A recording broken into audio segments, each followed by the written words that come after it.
Alô, você que acompanha mais uma transmissão exclusiva do Infomoney, seja muito bem-vindo. Eu sou o Thiago Salomão, editor-chefe do Infomoney, analista da carteira Infomoney. E se você é assinante ou aluno do curso da carteira, você já está vendo ao vivo agora. Essa transmissão começou nessa terça-feira, dia 24 de julho. Para você que não é assinante, está assistindo nessa semana mais um painel com os melhores gestores dessa primeira metade de 2018. Semana passada falamos com 3 gestores mais focados em ações.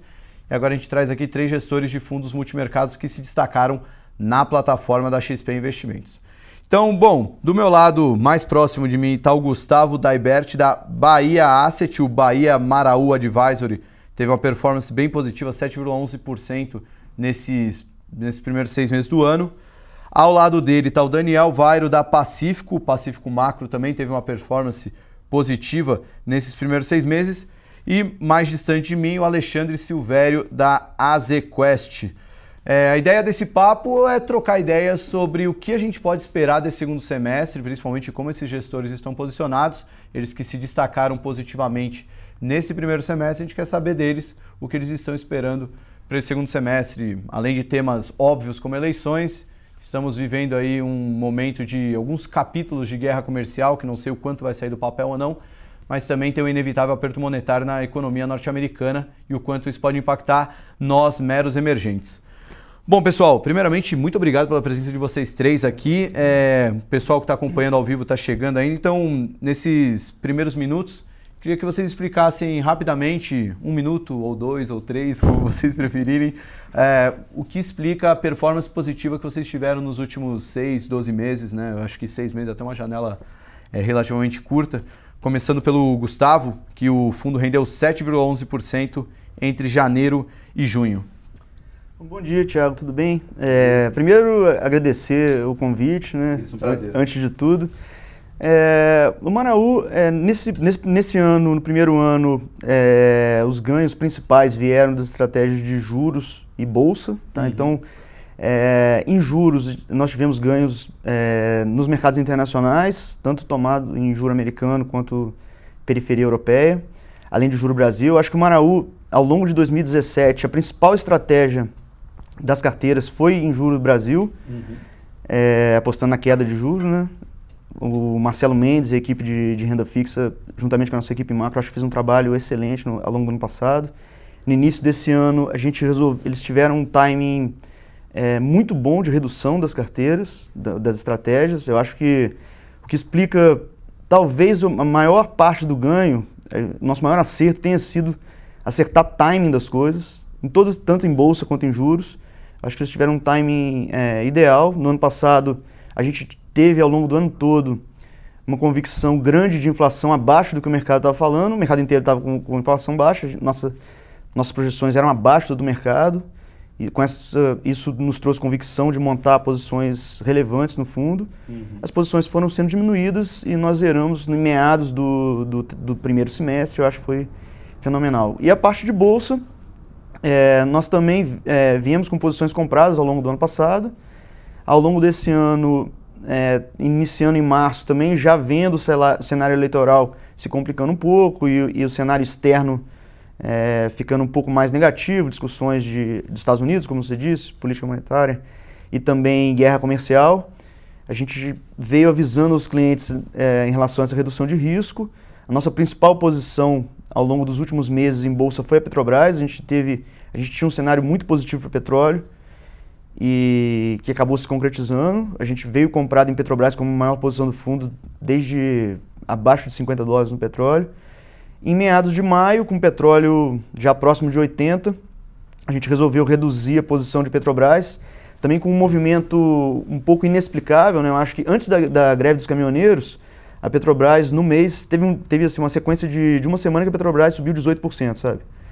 E a gente já estava com viés de ficar vendido em petróleo. Então a gente começou a montar posições vendidas em petróleo e zerar a nossa maior posição.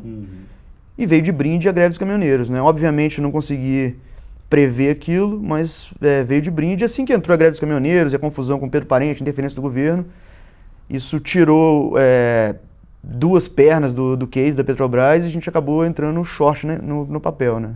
Então o papel que começou o mês subindo 18%, encerrou o mês com 17% de queda, né? E a gente, acho que o market timing, tanto em juros quanto em bolsa, foram as principais estratégias de vencedores do fundo. Timing, acho que é uma característica fundamental que um fundo multimercado acaba apresentando, né? Nesse ano de 2018, a gente começou o ano super bem, a bolsa subindo 11% em janeiro, toda aquela euforia. Veio maio, mudou completamente todo o cenário e timing foi fundamental para os gestores que se destacaram. Daniel, seu parecer aí sobre essa janela curta, porém vitoriosa do fundo da Pacífico. Bom, primeiro, mais uma vez, obrigado pelo convite, pessoal que está assistindo. Eu destacaria a primeira posição pré que a gente fez no início do ano, foi uma aposta onde a gente acreditava ali para a reunião de março, na época, que a gente teria um espaço de dar continuidade ao corte de taxas. O que a gente via ali na época era um número de atividades mais baixos do que a gente esperava, numa economia que já tinha uma capacidade ociosa grande, surpresas fortes na inflação, já tinha ali próximo de 40 vezes abaixo do que o BC esperava no relatório de inflação do ano passado. Tínhamos tido corte em março e uma janela aberta para um possível corte em março. E a gente acreditava naquele momento que você poderia não dar o corte em março, mas deixar uma janela aberta inclusive para maio. E ali foi realmente uma surpresa muito positiva. Acho que o Banco Central acabou meio que dando o corte de março naquela época, de maio naquela época.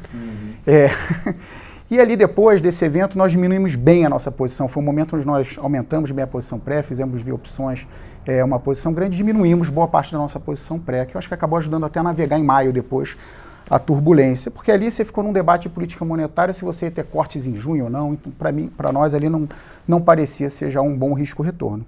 E aí foi um momento onde nós aumentamos uma outra aposta que foi relevante esse ano, foi a aposta de moedas, foi a compra em dólar. E esse ano, desde fevereiro, nós fizemos uma posição comprada no dólar contra euro e contra o real. O que a gente via para o dólar naquele momento? Existia um ceticismo grande em relação à atividade, ao nosso ver, e os impactos dos estímulos fiscais nos Estados Unidos. Uma subprecificação ali de política monetária nos Estados Unidos, ao nosso ver. E quando olhava para a Europa tinha vindo de um momento muito positivo no fim do ano passado, início desse ano, e quando a gente olhava os dados, já não mostrava uma atividade tão forte quanto parecia. E naquele momento era um consenso a posição long euro. Então, para nós era uma boa simetria essa posição comprada no dólar contra o euro. E para o real, era associar essa visão que a gente estava falando do dólar para a nossa visão de política monetária aqui. Era um diferencial de política monetária favorável. E carregamos essa posição até maio, final de maio, quando nós então zeramos essas posições.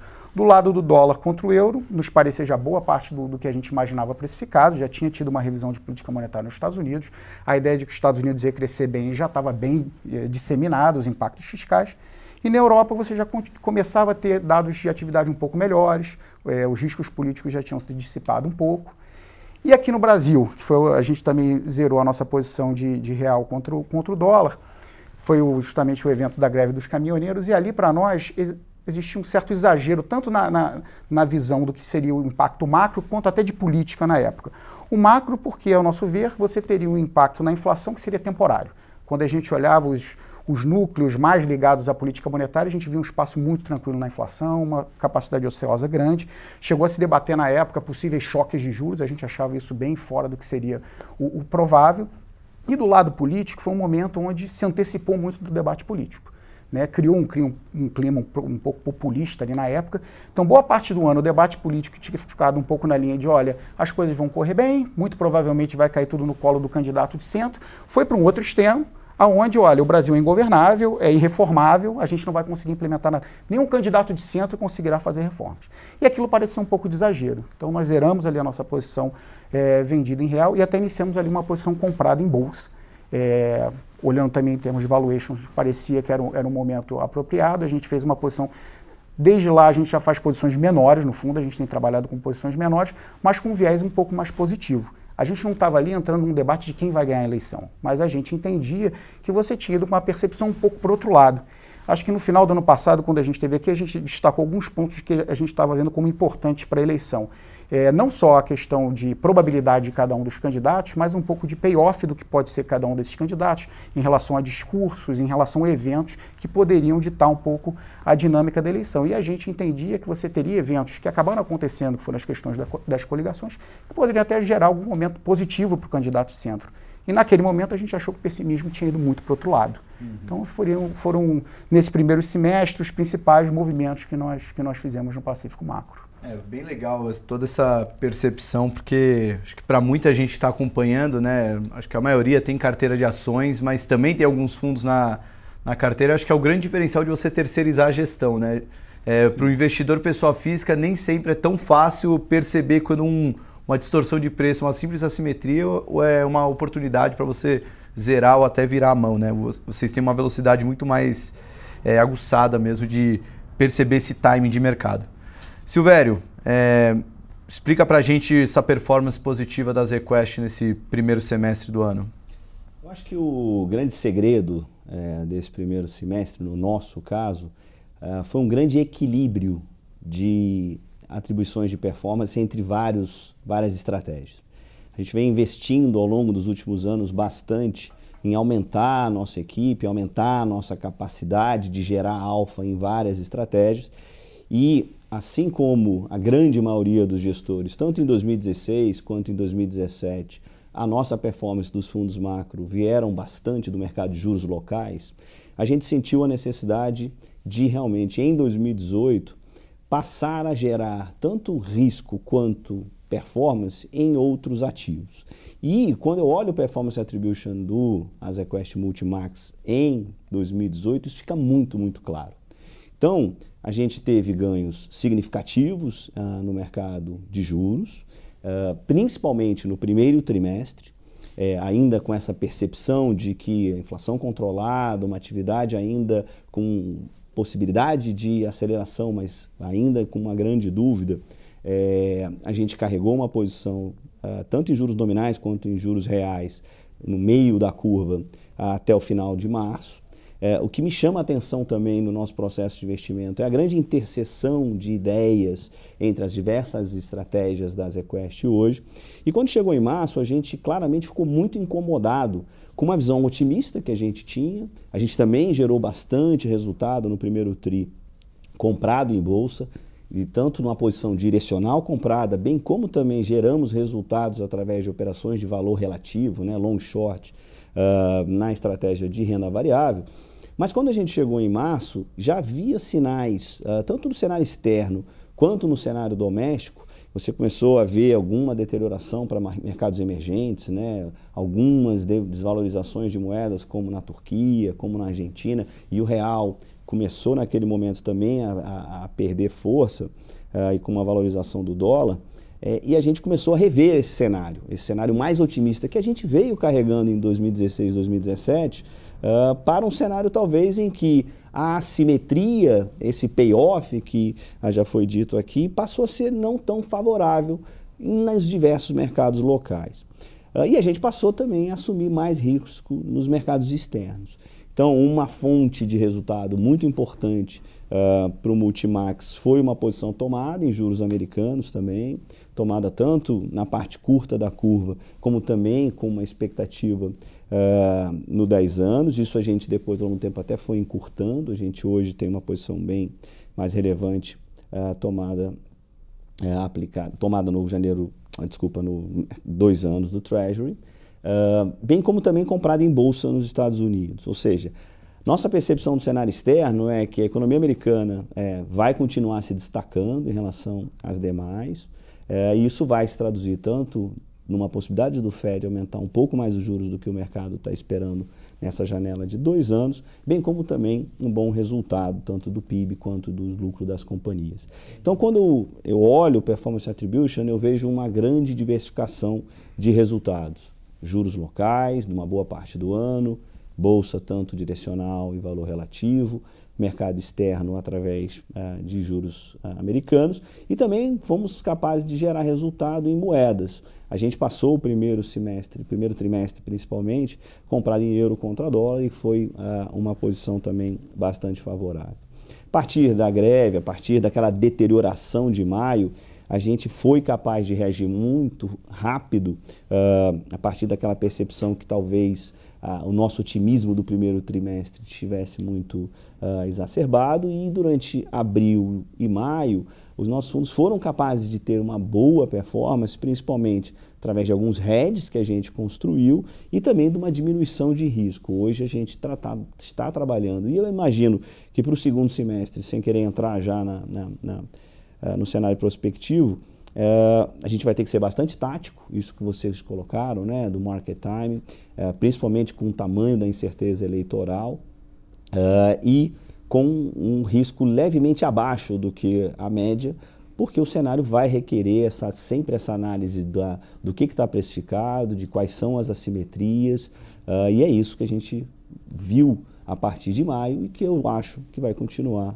ao longo do segundo semestre. Então esse segundo semestre a gente pode dizer que começou em maio, né? Porque a estratégia a partir do que a gente viu em maio... Eu diria que ainda a gente vai ter os próximos... Estão faltando aí um pouco mais em torno de 80 dias para a eleição, né? Um pouco mais de 2 meses. Eu acho que o cenário político vai ser, sem dúvida alguma, o grande driver, né, do cenário de investimentos nos próximos 2 meses e meio.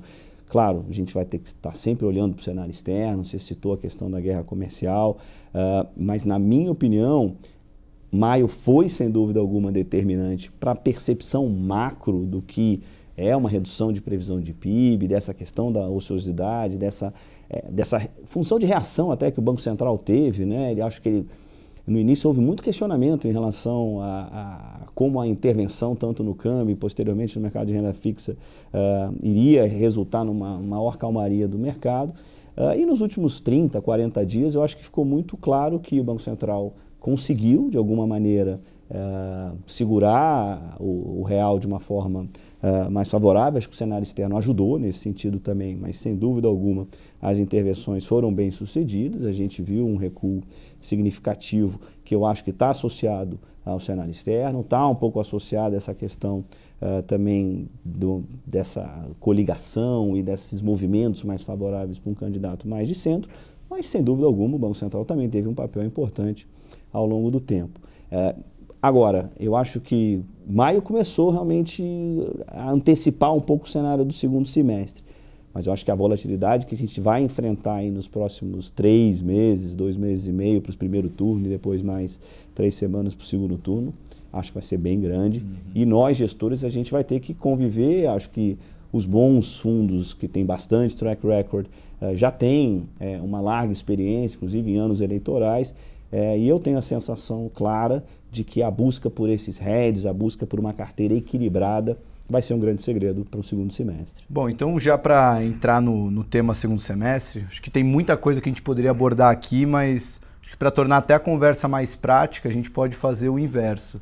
Eu queria saber como é que vocês estão posicionados, tanto em principais alocações, como até essas proteções, se vocês têm e quais são, e em cima disso vocês justificam com o cenário que vocês imaginam, querendo ou não, o tema eleições vai ser preponderante, mas até a eleição acontecer, por um lado a gente vai ter muita volatilidade até lá, sim. Por outro lado tem o deadline, não é aquele evento que você não sabe quando vai ter um corte de rate, quando vai sair uma gravação do Joesley com o Temer, enfim, é um evento que tem dia e hora para acabar. Bom, começando com você, Gustavo, quais são as principais posições, quais são as proteções que vocês têm no fundo, com base no cenário que vocês esperam no segundo semestre? Bom, Thiago, acho que a estratégia liquidez, chamar assim, é fundamental. Eu acho que assim, os fundos precisam estar líquidos, né? Assim, não dá para gerenciar. O Maraú hoje tem 11 bi, sabe? Não dá para gerenciar um fundo desse tamanho, né, fazendo apostas micro ou pequenas e tomando risco eleitoral em qualquer uma das pontas, né? Então,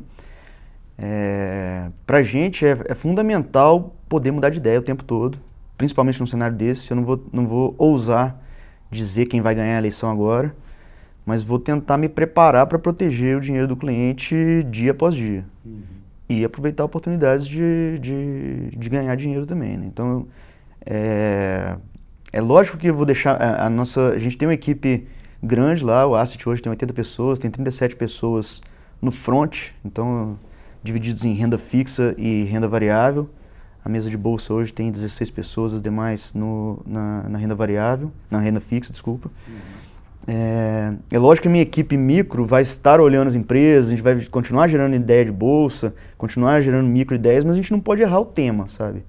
Assim, o tema daqui até o final das eleições é eleição. Então, assim, dedique o seu tempo a isso. Se você é um gestor, dedique o seu tempo a isso. É igual você numa redação de vestibular, você faz uma redação nota 10, mas foge ao tema, tira 0, né? Então,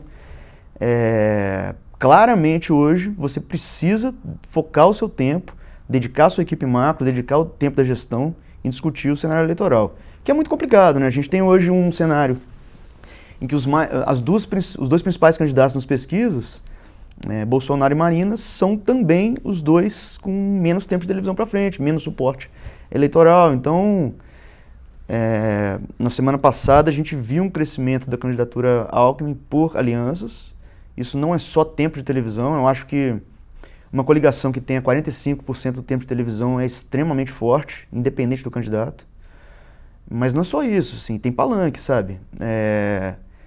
A coligação hoje tem 3 mil municípios com prefeitos dessa coligação, eles têm mais da metade do Congresso, 267 deputados, tem 37 senadores, 85 mil eleitores nas prefeituras. 85 milhões de eleitores nas prefeituras. Então, os 85 milhões de eleitores são 60% do total, sabe? Então, não dá para falar que o Alckmin hoje é um candidato fraco só porque ele tem 7% das pesquisas, sabe? Só que a batalha é dura, ele vai enfrentar o Bolsonaro, que também não dá para falar que é um candidato fraco. Por outros motivos, ele é bem forte, né? Então, é quase que começar um jogo de futebol com um time ganhando de 2-0 de cara, só que o cara teve 2 jogadores expulsos. Então, o outro time está perdendo de 2-0, mas tem um time muito forte e 2 jogadores a mais. E o outro time tem 2 jogadores a menos, já está ganhando de 2-0 e tem a torcida do lado dele. Então, não é fácil essa equação. E acontece a mesma coisa na esquerda. Eu acho que o Alckmin disputa uma vaga com o Bolsonaro e do outro lado tem lá o Ciro acima do Haddad ou do candidato Lula, mas na mesma situação. O Ciro está acima nas pesquisas, pode ser a Marina também, que está forte nas pesquisas, mas tem um suporte de coligações muito menor e o PT é forte. O PT é forte, não tem como dizer que não é. O poder de transferência de voto do Lula ainda... O Lula tem um poder de transferência muito grande, eles têm tempo de televisão, tem prefeituras, tem tudo. Não chega a ser a força do Alckmin em número de prefeituras nem nada, mas tem o Lula, que pode ser a força decisiva. Então você tem um cenário com 5 candidatos fortes. Ainda está muito em aberto, né? O Silvério citou maio e toda a transformação que teve.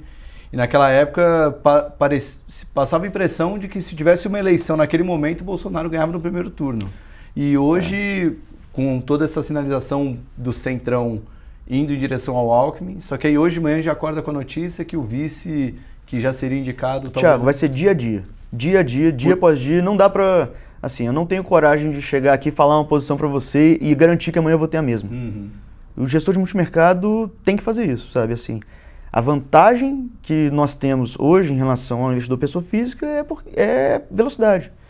Você tem que usar essa vantagem. Se você não utilizar essa vantagem, não utilizar liquidez do seu lado, não utilizar a possibilidade de investir em mercados internacionais, diversificação de carteira, acho que o Silvério colocou muito bem, é fundamental você diversificar a carteira, ter uma equipe completa, uma equipe extremamente especializada em um ativo. Você tem que investir em múltiplos ativos e em múltiplas geografias para entregar para o seu investidor o resultado. Antes de passar a bola para o Daniel, 2 frases que eu ouço com frequência, ouvi muito em 2014 e vou ouvir de novo, que eleições são como as nuvens, né? Você olha para cima, tem uma coisa, você para, olha depois de 10 minutos, mudou completamente toda a história, né? O cenário eleitoral vai ser assim, acho que de 10 em 10 minutos limite, mesmo. Tem que sair com capa de chuva no dia de sol. No final, é essa a mensagem. E a outra frase, quem diz é o Bruno Marques, da XP Gestão, ele fala que a vantagem do fundo multimercado é que você pode escolher a prova que você quer fazer. Você não precisa ir lá fazer a prova de física quântica, você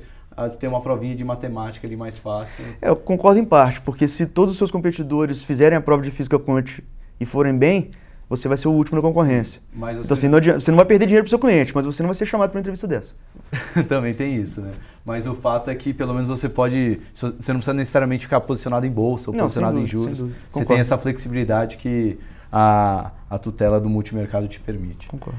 Daniel, fala pra gente quais são as... Bom, não sei se tem uma posição mais convicta, mas quais estratégias de defesa vocês estão preparando para o Pacífico Macro? Já pegando o gancho aqui, não tem como fugir da eleição. Eu acho que, de novo, pegando sua carona aqui, é um evento que é muito difícil você hoje falar do que vai ser o resultado. Acho que hoje você fazer uma aposta baseada no porque você acha que vai ser o candidato ou bem indo para um segundo turno, acho que não faz o menor sentido. Como eu falei, a gente tem uma posição hoje menor, um pouco mais a favor, por achar que apareceu essa simetria. Mas, de novo, são coisas táticas que podem mudar a qualquer momento. A gente está muito mais tentando ver o que está subprecificado ou não em relação ao que o mercado está esperando. Tá?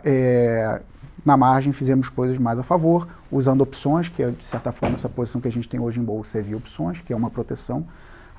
Os prêmios de opções pareciam baixos, dado o tipo de evento que a gente está encarando.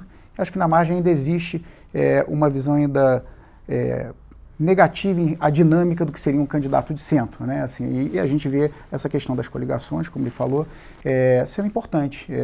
Não daria como morto o candidato de centro, que é o que às vezes parece que vem sendo colocado. Então, daí a nossa visão dentro dessa posição de bolsa. E lá fora, em moedas, o que a gente fez recentemente foi uma posição vendida em dólar. Eu acho que é um pouco contra o consenso. Aliás, um dos motivos pelo qual a gente foi um pouco nessa linha, por entender que hoje você tem um consenso de que o dólar é forte. Acho que você tem ingredientes que, como eu falei antes, já foram precificados em relação ao aperto monetário, em relação à dinâmica de atividade nos Estados Unidos. Eu acho que se você alongar um pouquinho o horizonte, não alongar muito, né, porque senão fica sempre o dia que nunca chega, você tem uma economia que já está avançando no seu aperto monetário, vai chegar no ano que vem, pelo que a gente imagina, pelo que o próprio Fed já telegrafou, já numa parte avançada para o final do aperto. E um país que você vai ter tido esse ano e o ano que vem um estímulo fiscal importante, que ao nosso ver já está em boa parte precificada nas estimativas de crescimento, mas acho que hoje a gente consegue dizer que esse estímulo ele não vai resolver por si só a questão fiscal americana. Então é um país que vai entrar numa fase onde você vai ter que de alguma forma fazer um aperto fiscal para você contornar. Se você olhar de meados do ano passado para cá, após o estímulo, você teve revisões de mais de 1% de déficit, de piora no déficit americano por ano. Então, é um país que vai estar num aperto monetário avançado, com uma necessidade de fazer um ajuste fiscal. Não parece ser uma ideia, um cenário tão positivo para o dólar. Dado o consenso hoje, a gente tem algumas posições lá fora hoje apostando numa piora do dólar. Mas é piora do dólar em relação a moedas desenvolvidas, né? E a gente também fez uma posição, na mesma visão do exagero do que a gente viu para a Bolsa, a gente fez uma estrutura de opções apostando na apreciação do real. Tá, são as posições que a gente tem hoje no fundo. E temos ainda uma posição de NTNB. Tá? Essas são as nossas posições no fundo hoje. Muito bom, Daniel. Bom, para finalizar o Silvério, já falo finalizar porque a gente pensa que o tempo passou 10 minutos de entrevista, já passou meia hora quase e a gente já conseguiu passar bastante coisa, pessoal. Silvério, principais posições do fundo de vocês e por quê? Proteção, como é que vocês estão vendo? E já aproveitando, eu queria que você falasse um pouquinho de como é que vocês estão vendo o cenário para, principalmente minério, a Vale, que em um dos eventos que você falou nesse ano, eu lembro que você falou muito bem de utilizar a expertise internacional da Azimuth, que favoreceu na antecipação do movimento da Vale. Perfeito. E deu um resultado positivo para o fundo. Sem querer ser repetitivo, eu acho que tudo que foi dito aqui é a nossa crença também sobre a ótica da incerteza eleitoral, né? Acho que a eleição de 2014 está mais fresca, eu já vivo eleições há muito tempo, mas 2014 foi uma eleição que aconteceu de tudo, né? Até uma tragédia com um dos candidatos que mudou completamente, ali em meados de agosto, o cenário eleitoral.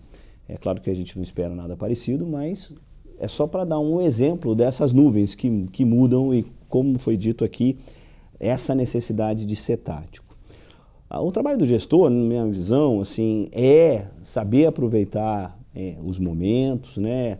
A gente requer um estudo, e essa equipe toda que todos nós temos, né? Está extremamente focada em gerar os cenários, mais para o cenário local. Eu concordo com a visão de que a eleição é determinante para os próximos 4, 8 anos e não adianta tentar escapar disso. Nesse sentido, a gente tem hoje para o nosso fundo multimercado em torno de pouco menos da metade, mas em torno de metade do risco em ativos no exterior. Um pouco daquilo que eu já coloquei que foi um tema do segundo trimestre, né? Comprado em ações americanas, tomado no juro dos Estados Unidos, fazendo operações também, valor relativo entre moedas. Hoje a gente não tem mais a posição do euro. E a posição de bolsa é uma posição no mercado doméstico com um viés um pouco comprado. Eu acho que o valuation, me parece, olhando as perspectivas das companhias, acho que o segundo trimestre vai ser um segundo trimestre de difícil leitura de balanço, tá? Principalmente para as companhias cíclicas domésticas, como eu chamo, né? As companhias ligadas a varejo, consumo, que estão realmente relacionadas diretamente à atividade doméstica, dado tudo que aconteceu em maio.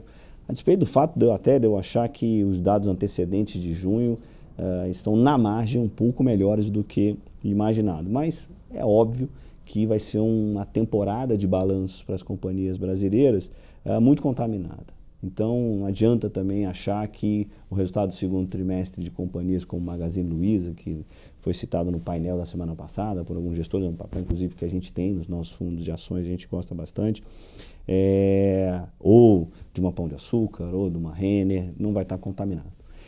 Mas dito isso, a gente tem uma posição nos multimercados comprada em bolsa brasileira, a gente também tem uma posição aplicada em juros reais nesse momento, curto, já 21, 22, as NTNBs, e essa estratégia de ser tático. Acho que isso, sem dúvida alguma, para as posições do cenário doméstico vai ser bastante importante. Ainda que, antes de entrar na tua questão da Vale, da nossa conversa com nossos analistas na China, uma mensagem que eu acho que a gente tem trabalhado bastante ao longo do tempo na Quest, e é uma visão de médio prazo, é que, como foi dito aqui também, a gente não sabe quem vai ganhar a eleição, mas de uma coisa a gente tem uma razoável certeza. Isso não quer dizer que os preços de mercado não vão ser extremamente diferentes dependendo do candidato. Mas a gente não vai escapar de uma série de reformas que terão que ser feitas. E nesse sentido, até para essa visibilidade pós-eleitoral, a gente vai ter que trabalhar taticamente até a eleição, mas depois a gente vai ter que estar preparado ali no final de outubro, no início de novembro, com o que a gente espera para frente. Então o nosso trabalho tem sido muito em cima disso. E a gente acha, a nossa visão da casa é que, independente do candidato, independente da retórica, algumas verdades vão continuar existindo. Essa questão da capacidade ociosa, essa dificuldade da economia pegar atração e a necessidade das reformas. O teu ponto, assim, para a gente não avançar muito em relação à questão do minério e da Vale, né? Acertar preço de commodity é sempre muito difícil, o que a gente tenta, sem dúvida, é capturar o máximo de informação. Taticamente, a gente até tem uma posição hoje no nosso multimercados que tem uma posição de um basket de ativos relacionado à China vendido, esse basket. A gente tem a impressão de que os estímulos, que hoje até tem uma notícia de um maior estímulo, isso até está animando um pouco os mercados chineses na madrugada, próprias mineradoras hoje estão tendo um bom desempenho, mas claramente a gente está vendo um deleverage muito grande nas condições financeiras na China, que isso está impactando investimentos, isso está impactando a percepção, não do PIB como um todo, acho que isso é bem interessante, né? A gente tem hoje uma equipe local lá no nosso escritório em Xangai, não vai mudar, eu acho que o PIB final, hoje o PIB da China é um PIB muito mais de consumo, a gente sempre falava há uns anos atrás que isso ia ter uma migração de investimento e produção para consumo, isso já aconteceu, hoje a maior parte da margem do PIB chinês vem de consumo, mas ainda, sem dúvida alguma, é um grande consumidor, o maior consumidor marginal de commodities no mundo. E esse momento de condições financeiras um pouco mais apertadas, de um pouco de menor investimento, está nos trazendo alguma preocupação do ponto de vista do ambiente para commodities. A grande diferença só em relação para ir no ponto do minério é que, ao contrário de anos anteriores, né, ou de 10 anos atrás, hoje a produção, ou seja, a oferta de minério, na nossa visão, é muito mais controlada, né? Hoje a gente tem realmente um oligopólio funcionando de uma maneira muito eficiente. Por isso que a gente não está tão preocupado com o preço do minério em si. Eu acho que mesmo nessa visão um pouco menos positiva, principalmente para investimento em ativos fixos na China, a gente não acha que isso vai ter um grande reflexo de queda e, lógico, com muita humildade, porque, de novo, acertar o preço do commodity é sempre difícil, apesar de a gente se debruçar bastante e a gente ter essa possibilidade de discutir com pessoas da nossa equipe da nossa empresa que estão hoje lá. Mas a nossa visão de Vale é positiva, diante dessa visão de cenário de minério razoavelmente estável. A gente acha que é uma companhia que vai soltar até resultado nos próximos dias, deve ter um resultado bastante favorável. Vamos olhar como é que vai ser volume e prêmio de minério, mas a desalavancagem que a companhia está tendo, a geração de caixa, o dividend yield que ela vai pagar para frente, nos deixa bastante confortável de carregar, inclusive, a despeito dessa visão de curto prazo um pouquinho menos otimista com China, a gente tem uma posição comprada em Vale nos nossos fundos. Legal. Bom, pessoal, acho que um recado que ficou bem claro que vocês passaram aqui, primeiro, para muita coisa que tem investidor que ainda fala, pô, mas por que eu vou terceirizar para um fundo, né? Tem coisa que a gente não sabe fazer em casa, né? E trazer pessoas que têm essa experiência, esse conhecimento, deixa bem claro, né? Tanto essa questão de uma análise de minério da China, a gente aqui na Faria Lima, por mais informação que você tenha, você não consegue ter isso, né? E acho que o trabalho de vocês está sendo premiado na rentabilidade que a gente está vendo e os cotistas de vocês agradecem. E eu gostaria de agradecer a presença de vocês aqui, Gustavo, Daniel, Silvério. Continuem tendo sucesso, esse ano vai ser difícil. Espero que daqui a 6 meses a gente tenha muito mais motivos para comemorar, para falar de mercado em 2019. Muito obrigado, viu? Obrigado. Muito obrigado. Bom, espero que vocês tenham gostado de mais uma entrevista do painel dos gestores. Bom, o recado aí está dado. Acho que principalmente ficar esperto com questão de liquidez e também com todos esses eventos que podem acabar mudando o cenário da noite para o dia. Quem viveu 2014 no mercado sabe bem o que eu estou falando. Bom, boa sorte para todos vocês. Continuem acompanhando a carteira Infomoney e lá a gente vai dar todas as informações, todo o suporte para vocês continuarem investindo na Bolsa com tranquilidade e relativamente sucesso, né, enquanto a gente está conseguindo manter isso. Forte abraço.